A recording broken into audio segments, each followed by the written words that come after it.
अगर आपके disability certificate में एक ही डॉक्टर का सिग्नेचर है तो ये वीडियो आपके लिए बहुत इंपॉर्टेंट हो सकता है। आपको जानना चाहिए कि एक ही डॉक्टर का सिग्नेचर हम लोग का यूडीआईडी कार्ड में क्यों होता है। तो देखो, ये जो प्रॉब्लम है वो मुझे कुछ घंटे पहले ही आया हुआ था। मैंने एक वीडियो बना के डाला हुआ था, तो उस वीडियो पे एक कमेंट आया जो कि आप लोग यहाँ पर देख सकते हो। और ये जो कमेंट है बहुत से लोग को इम्पॉर्टेंट हो सकता है, क्योंकि बहुत से लोग इसी टाइप से सोचते हैं कि उनका जो यूडीआईडी कार्ड है अगर उसमें एक सिग्नेचर है डॉक्टर का, तो क्या वो सर्टिफिकेट वैलिड है या फिर नहीं है, या फिर किसी किसी सर्टिफिकेट में 3 सिग्नेचर भी होता है, तो क्या तब भी जो सर्टिफिकेट है वो वैलिड होता है या नहीं होता है। तो उस चीज़ को हम लोग इस वीडियो पे समझेंगे। हालांकि मैंने बहुत सारा वीडियो पहले भी आप लोगों को दिया होगा जिसमें मैंने बताया होगा कि आपका सर्टिफिकेट वैलिड कब माना जाता है, या फिर कब सर्टिफिकेट को पता कर सकते हैं कि जो हमारा सर्टिफिकेट है वो वैलिड है। पर कोई नहीं, इस वीडियो पे मैं आप लोगों को लेटेस्ट प्रोसेस बता दूंगा 2026 के अकॉर्डिंग क्या होता है, कैसे कैसे होता है, वो सब सभी चीज़ मैं इस वीडियो पे बताने वाला हूँ। चलिए वीडियो को स्टार्ट करते हैं। अब देखो यहाँ पर हम लोग को, देखो यहाँ पर एक कमेंट क्या है, कमेंट अब मैं आप लोगों को बता देता हूँ। यहाँ पर ये चीज़ लिखा हुआ है, भैया मेरा यूडीआईडी कार्ड सर्टिफिकेट में एक डॉक्टर साइन है, सर्टिफिकेट वैलिड है क्या। तो यहाँ पर मेन जो बताया भी ना कि वही सेम प्रॉब्लम है कि एक ही डॉक्टर का सिग्नेचर है, तो क्या जो सर्टिफिकेट है वो वैलिड माना जाता है या नहीं माना जाता है। तो देखो इसका मतलब ये जो प्रॉब्लम है ना, ये जो मतलब जो भी कमेंट आया हुआ है उसका मेन हम लोग को जड़ को समझते हैं। जैसे मान लो चलो, बहुत सारे लोग के सर्टिफिकेट में ये होता है कि एक ही डॉक्टर का साइन होता है। तो एक डॉक्टर का साइन एक्चुअल में होता क्यों है, या फिर 3 डॉक्टर का साइन एक्चुअल में होता क्या है। तो इसको समझने के लिए सबसे पहले तो ये चीज़ समझो कि आपका जो डिसेबिलिटी है उसके अकॉर्डिंग ही डॉक्टर का साइन वहाँ पर दिया जाता है। अगर मान के चलो नॉर्मल डिसेबिलिटी है, लोकोमोटर डिसेबिलिटी है, मतलब एक टाइप का डिसेबिलिटी है, तो उस कंडीशन में ये होता है कि एक ही डॉक्टर आपको देखेगा और एक ही डॉक्टर जो सर्टिफिकेट है उसको इशू करके देगा। पर हर केस में अलग अलग होता है, क्योंकि देखो डिसेबिलिटी बहुत सारे लोग को अलग अलग होता है। तो किसी को मान के चलो 2 डिसेबिलिटी है, या फिर किसी को मान के चलो जो डिसेबिलिटी है ना वो भी बहुत ज़्यादा कॉम्प्लेक्स है। जैसे जो भी डॉक्टर से चेकअप कराए तो वो डॉक्टर को अच्छे से समझ में नहीं आया, तो वो किसी और डॉक्टर के पास जाने के लिए बोला। तो इस चलते यहाँ पर ये होता है कि हम लोग को 2-3 डॉक्टर का इन्वॉल्वमेंट हो जाता है।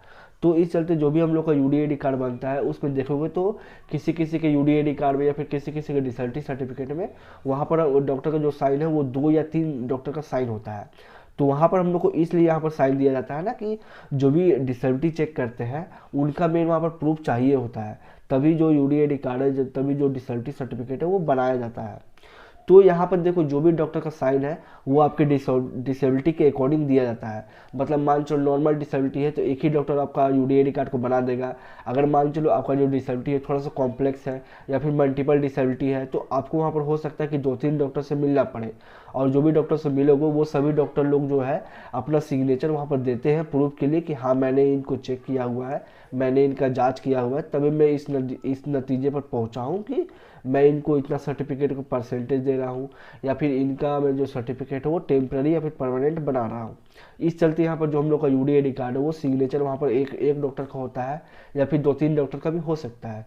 पर वहाँ पर भी एक चीज़ हम लोग को मेन होता है कि जो सीएमओ ऑफिस का सिग्नेचर होता है ना, जो मेन सीएमओ ऑफिस के हेड होते हैं उनका एक ही सिग्नेचर वहाँ पर दिया जाता है। तो इसलिए हम लोग को यहाँ पर जो क्या बोलते हैं ना कि डॉक्टर का साइन हम लोग को वैलिड किया जाता है, और जो भी सीएमओ का साइन होता है वो मेन एक ही सीएमओ ऑफिस जो मेन हेड होते हैं ना उनका भी सिग्नेचर साइड में हम लोग को दिया हुआ रहता है। तो अब मैं आप लोगों को बताऊंगा सर्टिफिकेट में कि सिग्नेचर एक्चुअल में होता कहाँ पर है और कौन कौन का डॉक्टर जो है साइन यहाँ पर करते हैं। मेन अगर यहाँ पर आप लोग देखोगे ना तो हम लोग को डॉक्टर का साइन कहीं पर ऐसा देखने के लिए नहीं मिलेगा। मेन हम लोग को साइन यहाँ पर बस सीएमओ ऑफिस का देखने के लिए मिलेगा, जो भी मेरे एरिया में सीएमओ ऑफिस है उनका साइन यहाँ पर देखने के लिए मिलेगा। बाकी बार यहाँ पर किसी और का सिग्नेचर यहाँ पर देखने के लिए नहीं मिलेगा।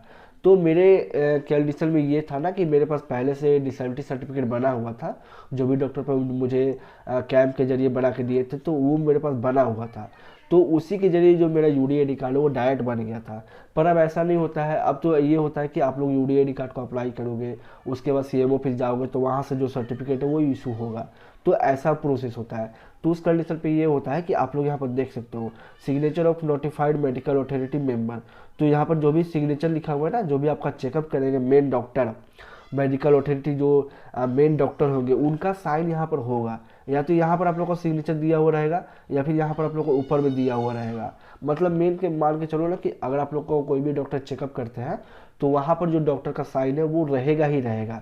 ये तो साइन आपका रहेगा ही रहेगा, ये तो कन्फर्म है। आप लोग इसको जूम करोगे तो यहाँ पर साइन आपको देखने के लिए मिलेगा, बहुत छोटा छोटा अक्षर में लिखा हुआ है साइन। तो यहाँ पर साइन तो आपको ये चीज़ देखने के लिए मिलेगा ही मिलेगा। पर जो भी डॉक्टर आपका चेकअप करेंगे उसका साइन भी यहाँ पर देखने के लिए मिल जाएगा। आप लोग को हो सकता है कि 2 डॉक्टर चेक करें, 3 डॉक्टर चेक करें, तो ये भी आपका डिसेबिलिटी के ऊपर निर्भर करता है। तो उसके अकॉर्डिंग जो आपका क्या बोलते हैं सिग्नेचर है डॉक्टर का, वो यहाँ पर दिया हुआ रहेगा। अब मेन देखो ये चीज़ समझो ना कि अगर सिग्नेचर यहाँ पर नहीं भी है ना, आपके डॉक्टर का सिग्नेचर यहाँ पर नहीं है, यहाँ पर नहीं है, तो मेन हम लोग को प्रूव कैसे कर सकते हैं? प्रूव करने का एक ही रास्ता है कि आप सिंपल यहाँ पर सीएमओ ऑफिस का सिग्नेचर देखो कि सीएमओ ऑफिस का सिग्नेचर है या नहीं है, थोड़ा सा भी दिख रहा है या नहीं दिख रहा है। इसके बाद जो क्यूआर कोड दिख रहा है ना, इसको स्कैन करके देख सकते हो। अगर क्यूआर कोड को स्कैन करोगे तो आपका जो भी डिटेल्स है, जितना भी डिटेल्स है, वो सभी डिटेल्स वहाँ पर देखने के लिए आप लोग को मिल जाएगा। कहीं पर कोई भी आपको कन्फ्यूजन नहीं होगा, कहीं पर कोई भी इशू नहीं होगा। अगर इसको भी नहीं देखना चाहते हो तो जो इसका एनरोलमेंट नंबर होता है ना, जो सर्टिफिकेट नंबर होता है, या फिर जो यूडीआईडी कार्ड का जो नंबर होता है, मैं आपको दिखा रहा हूँ। तो मैं देखो यहाँ पर आप लोगों को दिखा रहा हूँ, ये जो देखो मेरा सर्टिफिकेट नंबर है, इसको कॉपी करो और यूडीआईडी कार्ड की वेबसाइट पे जाओ, वहाँ पर ट्रैक योर एप्लीकेशन का एक ऑप्शन होता है, उसमें क्लिक करके अपना ट्रैक भी कर सकते हो कि सही में ओरिजिनल है या नहीं है, वहीं से आपको पता चल जाएगा। तो यही था, आपको देखो ऐसे ही आपको पता चल पाएगा, क्योंकि अगर फेक सर्टिफिकेट बना हुआ रहेगा तो जो क्यूआर कोड है ना वो काम नहीं करेगा अच्छे से, और जो भी क्यूआर कोड काम नहीं करेगा, जो भी ऑनलाइन प्रोसेस हम लोग चेक करेंगे वेबसाइट पे, तो वहाँ पर भी हम लोग को शो नहीं करेगा। ये सब हम लोग को ऑनलाइन मतलब ये सब हम लोग को चेक करने का प्रोसेस होता है, कैसे कैसे हम लोग चेक कर सकते हैं अपना सर्टिफिकेट को कि ओरिजिनल है या नहीं है। तो देखो मैंने आपको यहाँ पर क्लियर कर दिया है कि अगर आपके सर्टिफिकेट में एक ही डॉक्टर का साइन है तो वैलिड है या नहीं है, या फिर 3 डॉक्टर का साइन है तो वैलिड है या नहीं है। मैंने आपको पूरा डिटेल में समझा दिया है। आशा करता हूँ आपको ये वीडियो अच्छे से समझ में आई होगी और आपका जो कन्फ्यूजन है ना वो दूर हुआ होगा। मेन यहाँ पर जो अपना डाउट्स है वो दूर होना बहुत ज़्यादा ज़रूरी है, क्योंकि अगर डाउट हम लोग को दिमाग में रहेगा तो प्रॉब्लम हो सकता है आगे भी। तो इस चलते यहाँ पर जो भी डाउट है आपका क्लियर हुआ होगा। और अगर आपको ये वीडियो देखने में अच्छी लगी हो या फिर आपको कुछ हेल्प हुआ हो, समझ में आया हो, तो इस वीडियो को लाइक कर देना। अगर चैनल पर पहली बार आ रहे हो तो इस चैनल को सब्सक्राइब कर लेना। और कहीं पर कुछ प्रॉब्लम होगा, जैसे आपने कमेंट किया वैसे ही आप कमेंट कर सकते हो मुझे वीडियो में, या फिर मेरे व्हाट्सअप, इंस्टाग्राम कहीं पर भी मैसेज कर सकते हो, जिसका लिंक आपको डिस्क्रिप्शन में देखने के लिए मिल जाएगा। बाकी बात मिलेगा हम लोग ऐसे ही वीडियो में, तब तक के लिए जय हिंद, जय भारत, वंदे मातरम।